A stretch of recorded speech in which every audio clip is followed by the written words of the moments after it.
Bonsoir, merci d'être avec nous. Yel, on fait vibrer Bruxelles pour rappeler l'urgence de l'enjeu climatique. Alors, que deviennent les jeunes pour le climat et comment se mobilisent-ils en temps de Covid? C'est les questions qu'on va se poser aujourd'hui. En attendant, on se replonge quelques mois en arrière, voire quelques années maintenant. Souvenir des ambiances de marche. Après 2 heures de marche au cœur de Bruxelles, ils sont de retour à la gare centrale. Ils crient, ils dansent, ils tambourinent, ils sont plus chauds que le climat. Toujours aussi chaud, les étudiants sont déjà à leur quantième manifestation en fait. Cinquième. Le premier. Quatrième fois, oui. Cinquième. Une cohue indescriptible à l'arrivée de Greta Thunberg. Protégée par plusieurs cordons de sécurité, impossible d'approcher la jeune militante écologiste qui reste impassible face aux objectifs. Et si les critiques pointent déjà l'incohérence de ces jeunes qui sèchent les cours pour dénoncer leur propre façon de consommer. Du coup, moi je leur poserais juste une question. Est-ce qu'on préfère l'incohérence du jeune qui va manifester et se bouger pour son futur avec un iPhone dans sa poche ou du vieux qui écrit sur son iPhone des commentaires haineux sur Facebook? Moi je pense qu'à choisir, je préfère le jeune qui vient se bouger mais qui reste parfois incohérent avec ses propres propos. La coalition climat suit les débats depuis la tribune. Elle avoue ne plus trop y croire, mais elle poursuivra son lobbying et ses actions. On est un peu déçus de certains politiciens qui n'ont toujours pas compris notre message. Voilà, les jeunes pour le climat, c'était ça lorsqu'on pouvait marcher et manifester dans les rues, dans l'insouciance. Aujourd'hui, c'est différent, pandémie oblige. Alors je suis ce soir avec Youna Marette, bonsoir. Vous êtes l'une des jeunes, on vient de vous voir dans cet extrait. C'était il y a presque 2 ans maintenant, lors du plein pot des marches. Aujourd'hui, qu'est-ce que vous faites et comment vous vous mobilisez en quelques mots ? Ça me fait déjà bizarre de revoir ces images parce que j'ai revu des amis, des collègues activistes que j'ai plus vus depuis très longtemps et puis revoir une manifestation, c'est bizarre aussi parce que c'était notre moyen de nous exprimer et pour nous ce qui fonctionnait le mieux.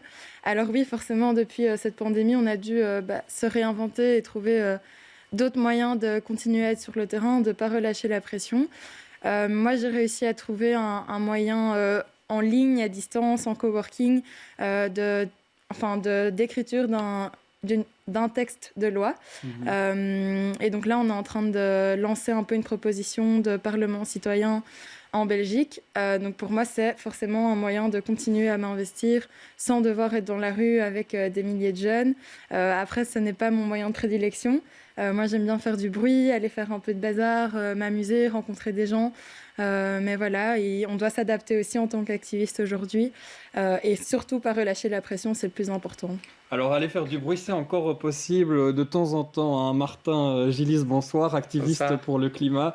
Vous avez 17 ans et vous participez à des activités encore aujourd'hui. Il y a encore moyen d'être activiste pour le climat, notamment via les actions d'Extinction Rebellion.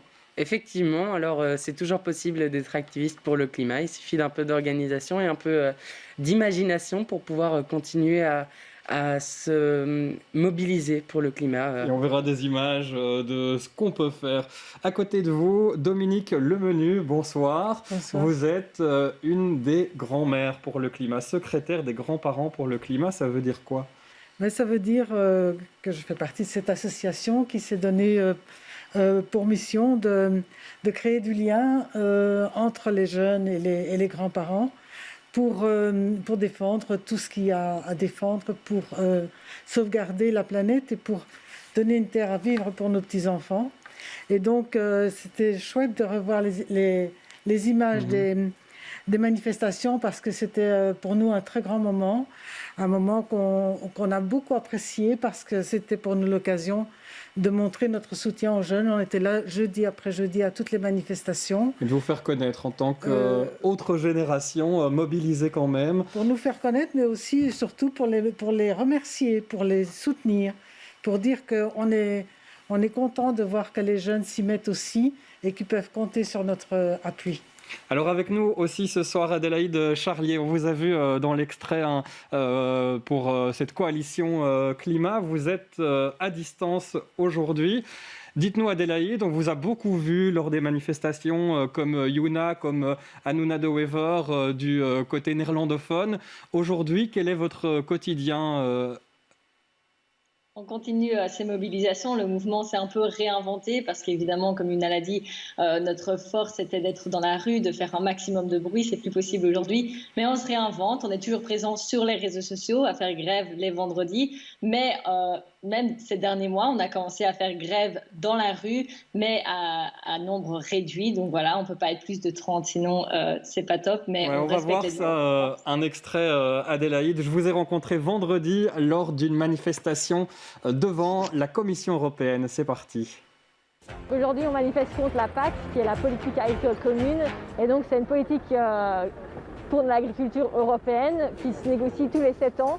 Et pour le moment, elle est négociée au centre du Conseil européen et on demande qu'ils enlèvent cette PAC parce que pour le moment, ce budget va entièrement dans les énergies fossiles.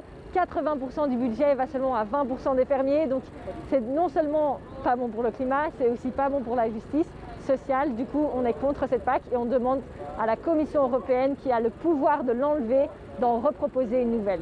C'est le 6e vendredi où on fait grève. 6e vendredi où on vient en face de la Commission européenne pour demander d'enlever cette PAC et d'en proposer une nouvelle. On a rencontré le vice-président de la Commission européenne cette semaine. On va avoir un autre rendez-vous avec lui dans les prochains jours pour pouvoir continuer à mettre pression. C'est super dur de se mobiliser dans ce temps de pandémie. Là, c'est vraiment le maximum qu'on peut être et c'est déjà incroyable d'être autant mobilisé en jour de confinement. Donc ce sont tous des jeunes motivés qui veulent vraiment une meilleure agriculture pour demain, qui veulent aussi juste que l'Union européenne s'aligne aux accords de Paris. Donc c'est ce qu'on fait pour le moment. Et on se mobilise, mais à nombre réduit. Donc toutes les personnes qui sont ici sont engagées dans le mouvement et parce qu'on n'a pas fait un appel public, parce qu'on ne peut pas être plus de 30-35 maximum. Alors Adélaïde, on vous entend dire que vous rencontrez des représentants de la Commission européenne. Comment vous avez réussi à vous installer vraiment dans le lobbying européen en tant que jeune, hyper jeune, maintenant vous êtes à l'université, mais l'an dernier vous étiez encore en secondaire. Comment ça a marché cet investissement petit à petit? C'est vraiment grâce aux marches qu'on a commencé à vous écouter?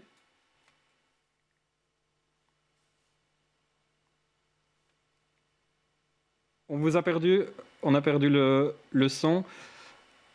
Et Yuna peut-être, comment vous aussi, vous avez un rôle de lobbyiste, vraiment, comment vous vous investissez dorénavant? Et donc c'est hyper complémentaire, que ce soit continuer à être sur le terrain, donc comme Martin, Adélaïde l'ont fait, que ce soit montrer son soutien à toutes les mobilisations possibles et imaginables. Alors aujourd'hui, on est à fond sur les réseaux parce qu'on sait depuis le début que c'est un moyen de se faire entendre, que c'est un moyen de transmettre un message et on a de plus en plus de jeunes qui rejoignent des mobilisations via les réseaux parce que c'est moins possible ou pas possible en rue.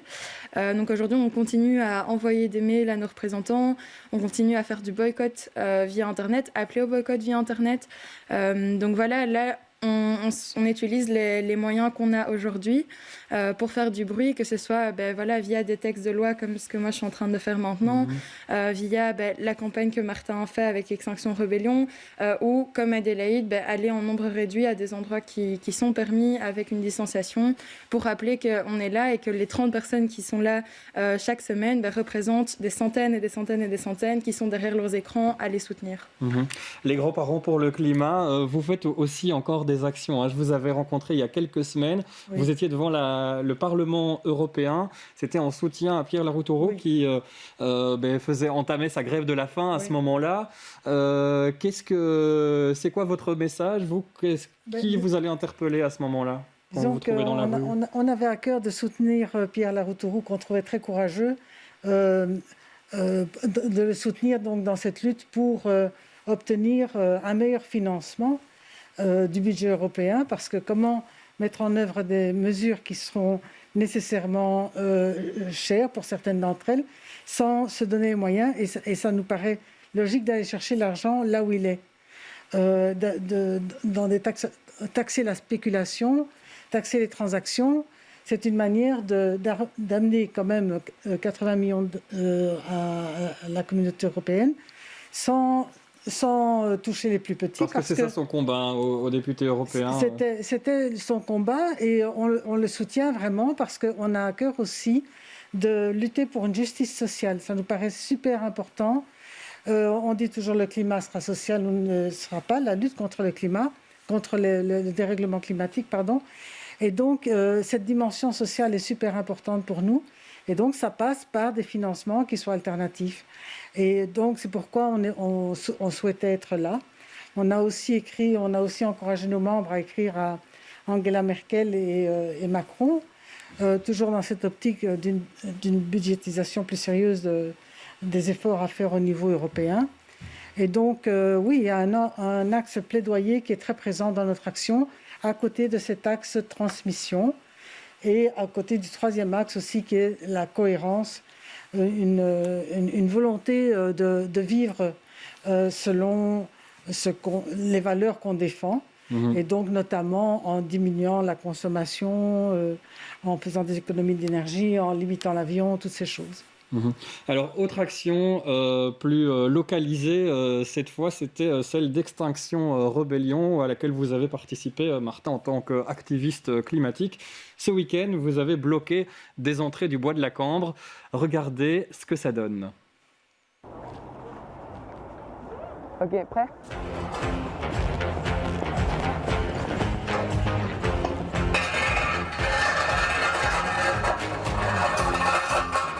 Nico, t'as la musique ? Il faut la lancer. Hein ?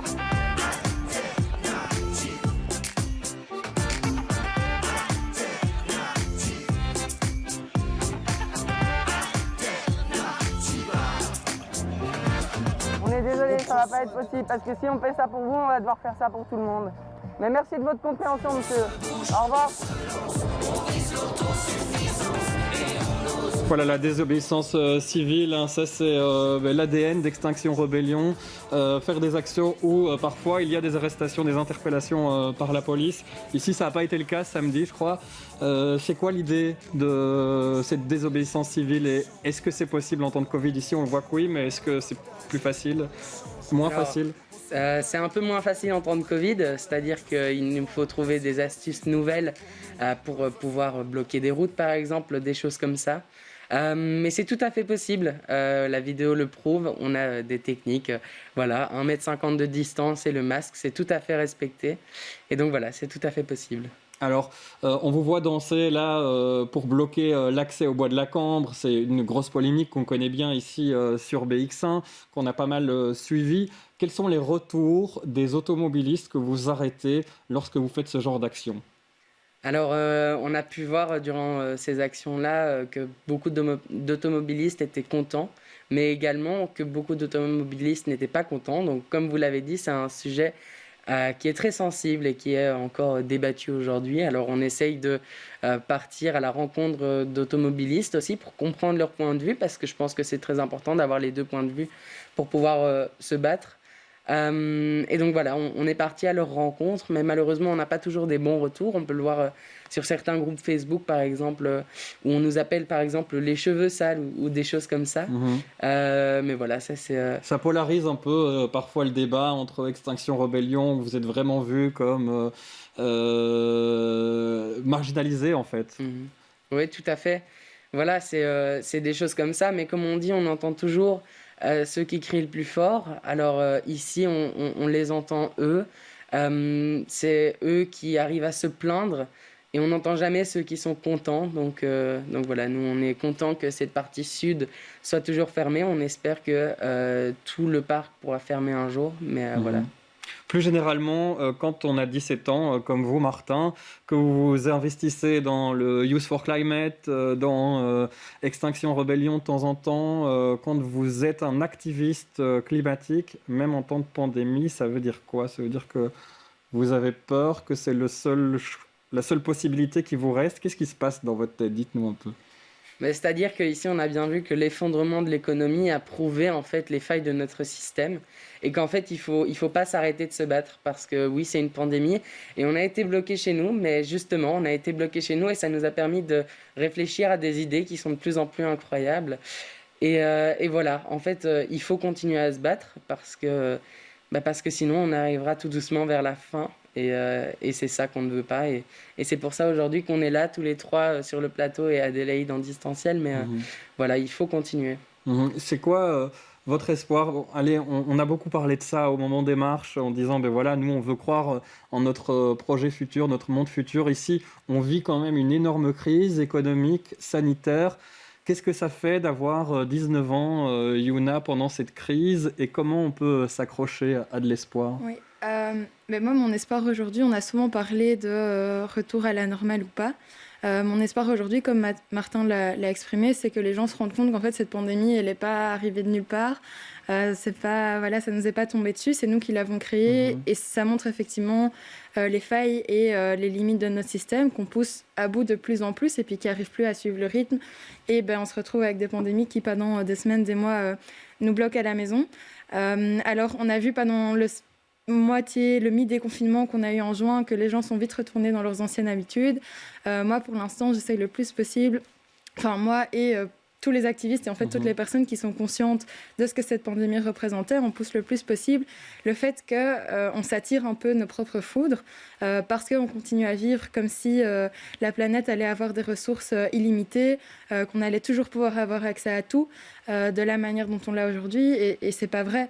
Donc moi maintenant je m'accroche à cet espoir de me dire qu'il y aura peut-être un moment, un déclic. J'ai cru qu'il y en aurait eu un pendant le premier confinement en me disant peut-être qu'après un mois chez eux les gens vont peut-être commencer à se poser des questions.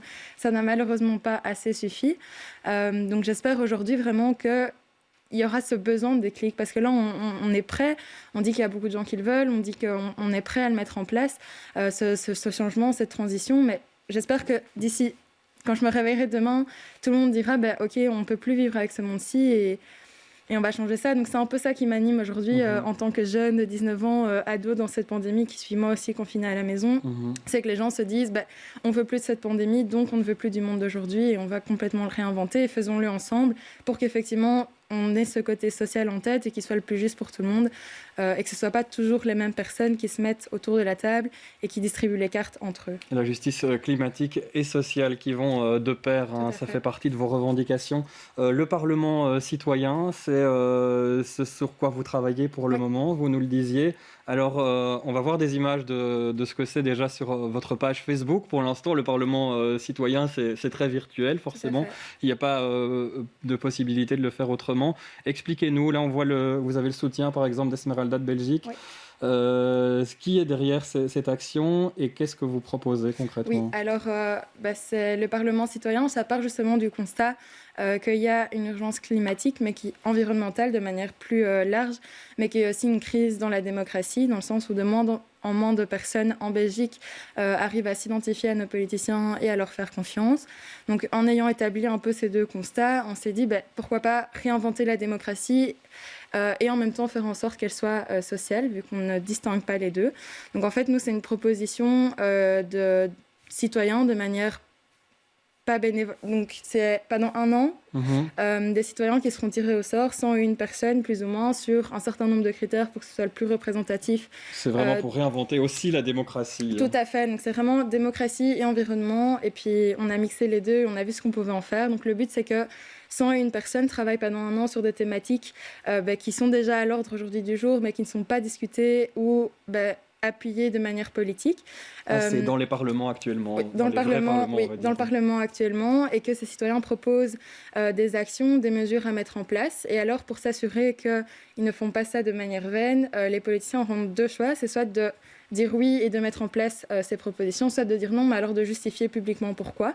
Donc ça, on s'est basé sur l'Assemblée citoyenne qui est en France aujourd'hui, qui malheureusement, ça a été un super projet, mais qui malheureusement ne porte pas du tout ses fruits, parce que les politiciens n'écoutent pas du tout les citoyens qui font partie de cette Assemblée. Donc ça crée plein d'émulsions au niveau des citoyens. Les citoyens, citoyennes se réintéressent vraiment à la politique, mais après, c'est vraiment la frontière avec le vrai politique qui est difficile à passer. Donc voilà, nous, on se disait que justement, cette frontière, il faudrait pouvoir l'effacer et en toute démocratie, normalement, qui se respecte, le citoyen a aussi son mot à dire. Donc c'est ça aussi qu'on voulait recréer un peu. Donc pour l'instant, effectivement, c'est une proposition qui est au stade virtuel parce qu'à part une petite conférence de presse avec un nombre très très limité de journalistes, on n'a pas pu faire grand-chose. On est en train de rencontrer des ministres au niveau fédéral, gouvernemental, mais de nouveau, c'est en Zoom, donc c'est parfois compliqué en Zoom en 1 heure de tout expliquer, de faire passer le texte, de faire passer nos propositions, de demander des budgets. Mais on le fait quand même parce que pour nous, c'est essentiel. Et puis, comme je le disais au début de l'émission, pour moi, c'est important de rester aller dans l'action. C'est important de continuer. Enfin, c'est pas que c'est important, c'est que c'est vital pour moi aussi. Ça fait partie de moi, de ce besoin d'agir et d'être en action tout le temps. Et donc, c'est ce qu'on fait. On espère, si les ministres nous entendent ce soir, que c'est une proposition qui, autant des citoyens qu'autant des politiciens, est très demandée, parce que ça permettrait de recréer un lien direct. La transparence, les parlements citoyens, ça fait partie, c'est vrai, de ce dont on parle pour l'instant et ce qui peut fonctionner. Voilà, le message est passé. Merci Yuna. Je crois qu'on a récupéré Adélaïde. Alors, avant de vous entendre, Adélaïde, je voudrais qu'on regarde un extrait de ce film I Am Greta. C'est le documentaire sur Greta Thunberg et son action qui est sorti début novembre. Malheureusement, les cinémas sont fermés, mais regardez ce que ça donne en quelques minutes. My name is Greta Thunberg, and I want you to panic. We are in the midst of a mass extinction. Time is running out. I can't just sit there and watch her do all this for the environment and do nothing. We will be a pain in the ass. We will keep on striking until they do something. We don't want to burn out. I think you should especially be really careful. I have been invited to the United Nations Summit, and since I don't fly, it's going to be a challenge.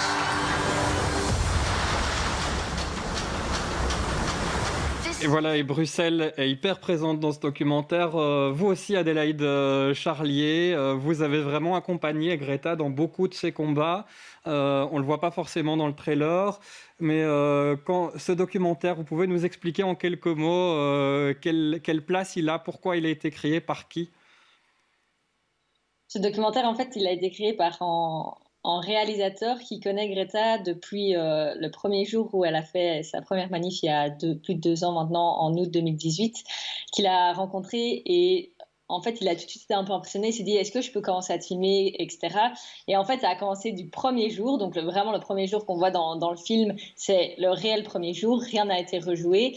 Et c'est comme ça aussi qu'il a réussi à gagner la confiance familiale de Greta. Et donc, il l'a vraiment suivi durant ces 2 dernières années. Et du coup, il a voyagé partout avec lui. Et donc, quand Greta est venue pour la première fois en Belgique, il était présent, etc. Donc, oui, c'est sûr que comme Greta maintenant fait partie de notre groupe d'activisme, on est aussi présent. Mais je pense que ce qui est important, c'est qu'il a vraiment aussi voulu représenter d'abord la vie de Greta Thunberg et pourquoi est-ce qu'elle a lancé cet engagement. Et puis le mouvement derrière de tous ces jeunes qui se sont levés et qui sont encore actifs aujourd'hui. Donc je pense que ce film, il nous donne envie de se relancer. C'est une manière...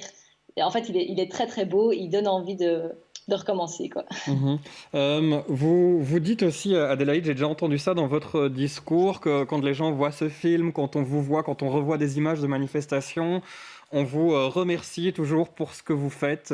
Qu'est-ce que vous répondez à ça quand on remercie les jeunes pour le climat en disant « Allez, vous allez nous sauver, on a de l'espoir grâce à vous ». Qu'est-ce que vous avez envie de répondre à ce discours-là?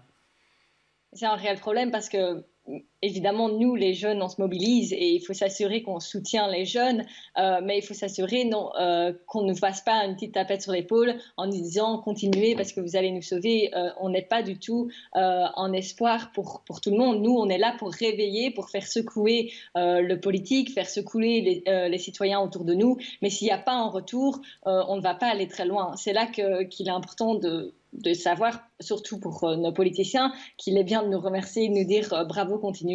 Mais si nous, on fait ces actions, si nous, on continue à se mobiliser, c'est parce qu'on attend un retour du politique. Et donc, s'il n'y a pas ce retour, on ne va pas pouvoir continuer. Donc, c'est une critique qui nous fait... Enfin non, c'est un message qui nous fait vraiment... c'est un peu ironique parfois pour nous. Ça dépend évidemment qui le dit. Mais si c'est une personne qui a très peu... qui agit très peu à un niveau climatique ou qui a très peu d'intérêt sur cette question-là, pour nous, c'est un peu ironique, quoi.